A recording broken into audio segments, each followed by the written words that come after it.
श्रीराम समर्थ.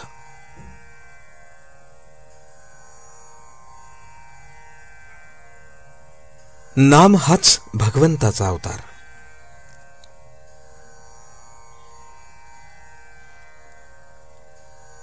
आजच्या युगात नाम हाच भगवंताचा अवतार आहे.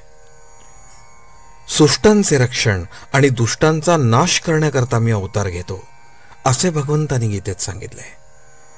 यावरून असे ठरते की सुष्ट आणि दुष्ट या दोघांचेही अस्तित्व असून त्यात दुष्टांकडून सुष्टांना त्रास होण्यातच भगवंताच्या अवताराची उत्पत्ती आहे. आजकाल पाहू गेले तर असे दिसते की सुष्टांचे अस्तित्वच जवळजवळ दुर्मिळ झाले आहे. म्हणजे ज्यांचा छळ झाला असता भगवंताने अवतार घ्यावा ते सुष्टच नामशेष झालेत. मग अवतार तरी कुणासाठी, कसा